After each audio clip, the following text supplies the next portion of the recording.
واضح طور پر کہہ دیا کہ پی ٹی آئی میں ابھی تک یکسوئی کا فقدان ہے اور ان سے ابھی تک کوئی باضابطہ مذاکراتی ٹیم جو ہے وہ انہوں نے نہیں کیا، تو وہ بات کس سے کریں؟ مختلف وفد آتے ہیں، ایک تو یہ، دوسرا یہ کہ اندرونی جو اس وقت صورتحال ہے اس میں بھی انتشار نظر آ رہا ہے، مختلف سٹیٹمنٹس آ رہی ہیں، کوئی ریزگنیشن سامنے آ رہے ہیں پی ٹی آئی کے، اور تیسری بات یہ کہ مولانا فضل الرحمان صاحب آپ سے اگر بات نہیں کرتے تو آپ کے پاس سوائے کے پی کے پورے پاکستان میں تو کہیں باہر نکلنے کا ابھی کوئی ہمت ہے نہیں۔ مولانا ساتھ ہوتے تو شاید ذرا حوصلہ کر لیتے، آپ کنٹینر پہ اکٹھے اگر ہوتے۔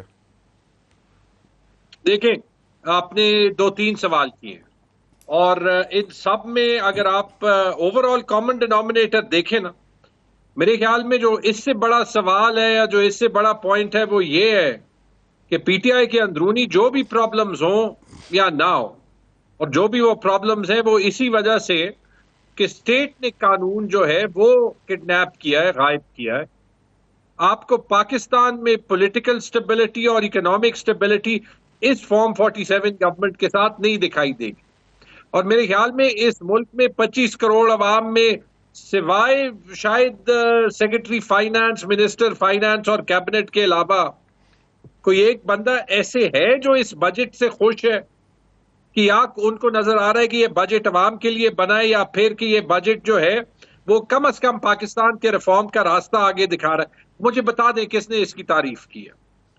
اگر آپ یہ کانٹیکسٹ دیکھ لیں تو اس میں کوئی شک نہیں ہے کہ پی ٹی آئی میں ایسے ایک ماحول تھوڑا سا پیدا ہوا ہے جہاں پہ انٹرنل ڈفرنسز جو ہیں وہ سامنے آ رہے ہیں، جو کہ انٹرنلی سالو ہونے چاہیے، اور اس میں کوئی شک نہیں ہے کہ ہماری مولانا فضل الرحمان صاحب کے ساتھ ایک تلخ ہسٹری ہے، اور وہ جو 10-15 سال کی ہسٹری ہے وہ ایک سال میں نہیں جا سکتی۔ لیکن اس میں بھی کوئی شک نہیں ہے کہ جب تک عمران خان نہیں نکلے گا پاکستان میں پولیٹیکل سٹیبلٹی نہیں آئے گی، اور انشاءاللہ عمران خان نکلے گا۔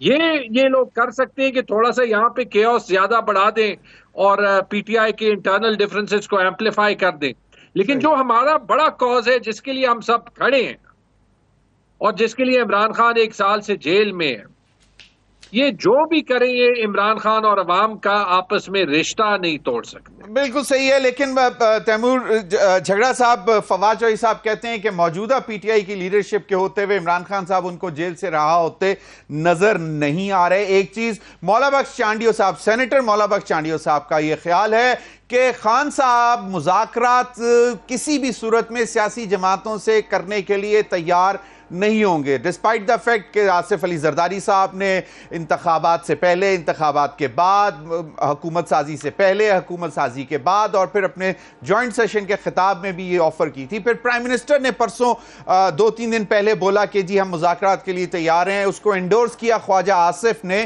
کہ یہ سیریس آفر تھی، لیکن پی ٹی آئی کی طرف سے اس قسم کی آفر کو کسی بھی طرح انٹرٹین نہیں کیا جا رہا۔ چانڈیو صاحب کا خیال ہے کہ ان کو جان بوجھ کر کہیں بٹھایا ہوا ہے اندر، سکون کریں یا جب وقت آئے گا ہم آپ کو بتائیں گے۔ Is it so? جھگڑا صاحب کوئکلی۔ نہیں، یہ بات غلط۔ جس وقت حکومت سیریس ہو اور اس کے پاس اختیار ہو، یہ ڈیبیٹ ہمیں کرنی نہیں پڑے گی، اور میں آپ کو ثبوت دے دیتا ہوں کہ حکومت سیریس نہیں ہے، اور یہ جو کرتے ہیں یہ صرف باتیں کرتے ہیں۔ پیپلز پارٹی کا ہی ثبوت لے لیں، یہ چانڈیو صاحب اس کا جواب دے دیں۔ یہ تو بجٹ کی مخالفت کر رہے تھے کیونکہ بجٹ عوام کے خلاف تھا اور ٹیکسز اس میں زیادہ تھے نا، اس پہ بھی بات کریں گے، اس پر بھی بات کریں گے، اس پر بات سن لیں۔ جی جب سے انہوں نے بجٹ کی حمایت کی تو انہوں نے تو وہ انکم ٹیکس کم کرنے کے بجائے 200 ارب روپے کے اور ٹیکسز لگا دیا، اور سیلری طبقے پہ 10% کا سپر ٹیکس لگا دیا۔ مطلب یہ سارا پہلے ڈرامہ تھا نا۔ اسی طرح خواجہ آصف میں تیمور جھگڑا صاحب تیمور جھگڑا صاحب میں آئی نو آپ کی اچھی کمانڈ ہے ان ایشوز کے اوپر، مطلب میں آپ سے اس پر بھی بات کروں گا، لیکن میں پہلے چاہ رہا تھا ذرا یہ جو سیاسی ایک جو سٹیٹمنٹ آ گئی ہے مولانا فضل الرحمان صاحب کی، میں یہ کہہ اس لیے رہا تھا جی کہ یہ آپ کو ایک ایگزامپل دکھاتا ہے کہ جہاں پہ اگر کسی کے کال اور فیل میں جو ہے وہ تضاد ہو تو آپ بات کیسے کریں گے، سمجھ آ گئی۔ جی تیمور جھگڑا صاحب، سر جی کل سے امپلیمنٹ ہونے جا رہا ہے بجٹ، اگر آپ کمنٹ کرنا چاہیں اس قرارداد کے حوالے سے اس پہ بھی کر سکتے ہیں، بجٹ کے حوالے سے بھی آپ بتائیں کیونکہ آپ خود بھی بناتے رہے ہیں کے پی کا بجٹ، تو کیا مزیدار چیز آ رہی ہے کل سے آنورڈ؟ اگر قرارداد پہ میری رائے لینا چاہیں تو وہاں تو میں جو ہے وہ یہ کہوں گا کہ ایکچولی یہ ایک ٹیمپلیٹ ہے. اگر آپ نیوٹرل آبزرورز کو دیکھیں، اگر آپ امریکہ میں بھی اوپینین کو دیکھیں، مجھے کوئی شک نہیں ہے کہ اسٹیٹ ڈپارٹمنٹ یہ قرارداد نہیں چاہتا تھا. جو پاکستانی امریکن ڈائاسپورا ہے، پہلی بار اس نے اپنے آپ کو آرگنائز کیا ہے اور اس نے امریکن لا میکرز کو یہ بتایا ہے کہ آپ پاکستان میں جا کے جمہوریت پروپوز کریں، سپورٹ کریں. یہ بہت بڑی جیت ہے کیونکہ یہ دکھاتا ہے کہ جو ہمارا ڈائاسپورا ہے باہر، اگر اس کو ہم صحیح طریقے سے استعمال کریں تو وہ ممالک پہ پریشر ڈال سکتے ہیں. اور اس پہ میں دوسری بات ایک یہ ضرور کہوں گا کہ کیسے جو ہے وہ حکومت اس پہ پوزیشن نہیں لے سکتی، کیونکہ وہ تو ریگنگ کی بینیفیشری ہے نا. تو اس لیے وہ جلدی سے جو بھی قرارداد پاس کرا رہے تھے، لیکن ان کی قرارداد پاس کرانے کا مطلب کہ ان پہ اس کانگریس کے قرارداد کا پریشر ہے. اچھا جی، بجٹ پہ آئیں. میرے خیال میں پاکستان کی 76 سالہ تاریخ میں اتنا تکلیف دہ بجٹ نہیں ہوگا، اور اس کی دو وجوہات ہیں. ایک تو یہ کہ جس مقدار پہ ٹیکسز لگائیں، اور ٹیکسز کیوں لگائیں، تاکہ اپنی فضول خرچیاں جو ہے وہ کنٹینیو کر سکے. وہ عوام کو تکلیف دے گی اور بالخصوص ان طبقات کو تکلیف دے گی جو کہ ٹیکس آلریڈی دیتے. صحیح. جو سیلف امپلائڈ طبقہ ہے اس پہ ٹیکس 50% ہو گیا ہے، یعنی کہ جو ٹیکس دے گا وہ تو دے گا، جو نہیں دے گا وہ ٹیکس نیٹ سے باہر رہے گا. جو سیلری طبقہ ہے اس پہ سب سے بڑا سلیب جو ہے وہ 40% ہو گیا ہے.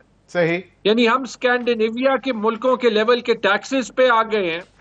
نارتھ کوریا کے لیول کی میڈیا فریڈم ہے، سب سہارن افریقہ کے لیول کی جو ہے وہ ہماری گورنمنٹ سروسز ہے. یہ پاکستان کا حال رہ گیا.